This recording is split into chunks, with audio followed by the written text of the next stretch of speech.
Welcome back to the channel. Today we've got this fancy bottle right here. It hasn't been on the market too long. It's not too new, but it's not too long. It's not too late to do a review. Got my dad here with me again, as I told you last week we would have. He's Glenn. Howdy, he's Brian. We're the Whiskey Wimps. Yes, we are.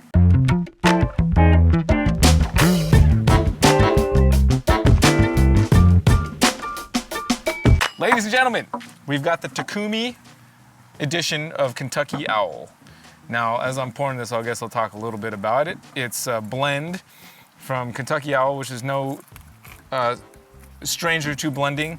Now that it's, I guess John Rea is the master blender over there now. Took over from Dixon Dedman, who had revived the company from his great-great-grandfather and made it great. And I think what we're hoping, a lot of the recent fanfare around this brand has come from Dixon Dedman's awesome blending, as he's moved on to now 2XO and doing some awesome blending there. We're gonna see if him not blending any longer, and we can still get some good stuff out of it.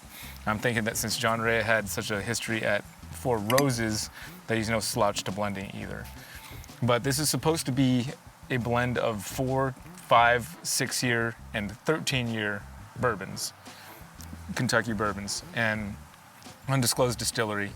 We got it at 100 proof, so he mixed together 4 different blends that he thought would be good, sent them over to this guy, Yahisa Yusuke in Japan, who is in his own right, like an up-and-coming blender in Japan.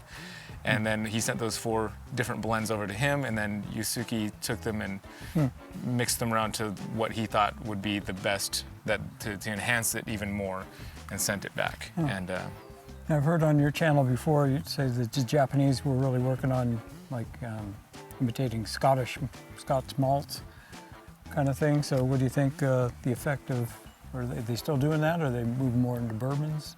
oh, well, Japanese can't make bourbon. Okay, because it's Kentucky. No, sorry, that's not that they can't make bourbon. It's not, they just can't make it in Japan. Can't make champagne. Unless they come over to America and become Japanese Americans. Got Or it. I guess if you were immigrated in and were an illegal immigrant from Japan, probably harder than Mexico. But then you could make some bourbon. But you have to make bourbon in America, that's my point. Okay. You can't make bourbon in like Japan. champagne. Right. Okay. No bourbon making happen in Japan. Okay. But do you think his, do you know on his influence if he would be? Well, I don't believe that he added it. So, as the Japanese imitate the Scottish, they're using 100% malt mash bills. Okay, so this is where different. this was all. He already had the mash bills from all. They're all Kentucky mash bills blended, and I think that the guy in Japan, he didn't add any like Japanese whiskey. He just did some of his own blending of this Kentucky whiskey to his taste, I guess. So. Well, that's interesting. There's like fruit and nut hit me at the same exact time. Almost like a, okay, yeah. Like I'm thinking of a trail mix, like a fruit nut trail mix. Oh, gotcha, with the fruit and the nuts all mixed in the bag. Yeah. Mostly cashew was the first nut I got. No chocolate though. No, like a cashew cranberry. Okay. Oh, I mean. I'm not getting the cranberry stuff, but I'm getting the slight nuttiness. Maybe like a white chocolate, actually. Yeah, there's that slight nuttiness, almost like I wonder what distilleries they sourced from. Could have been multiple, could have been all the same distillery. I don't know. Yeah, I don't pick up all the subtleties you do. You said probably that high school accident, but this is a fresh crack, so it could be that a little bit of time with this open could change it a bit. Right. So my hope in doing this review is that some of you that have been deciding whether or not to pull the trigger on this bottle should pull the trigger. Its MSRP is $150, which I would say just off the nose, that's too much, but we found it at Costco today for $100. So that seemed like a reasonable time to try it out. And I want to say it's a Heaven Hilly kind of nut. I heard that there's also a blunt, like they have straight bourbon or regular bourbon mash bills in here, as well as wheated mash bills. oh, okay. So it's kind of like I guess it technically would be a 4-grain, and that's making sense as I nose it. I'm trying to decide if I'm okay with how much the nut and the fruit are fighting each other on the nose. I'm just gonna go in and find out. Like you said, you do just open it. Yeah.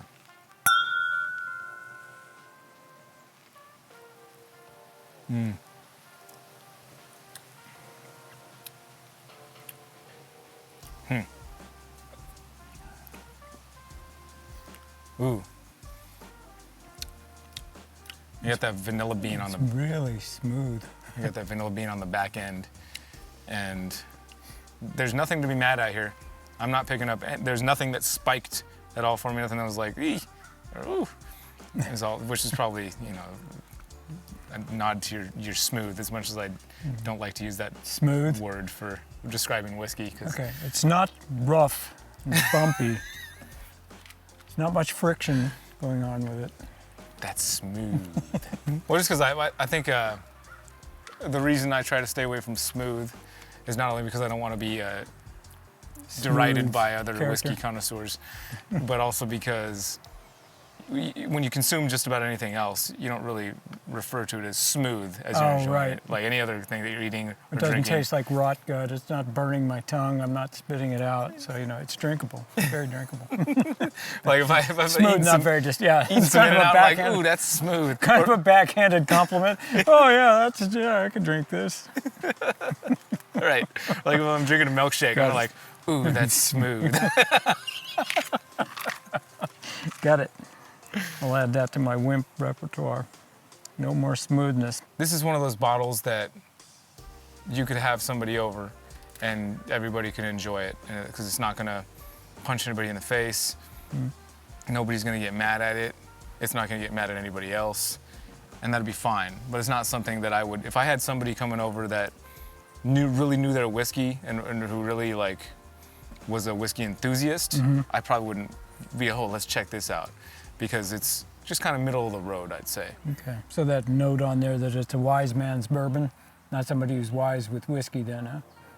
Just wise in general, I guess. Wise in general. I mean, Wise yeah, men might like this, but... Yeah, if you like this, I would still consider you wise.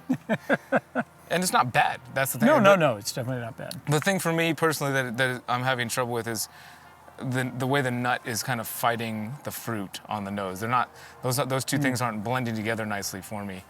They're kind of battling each other. And You know what? It is opening up though. yeah.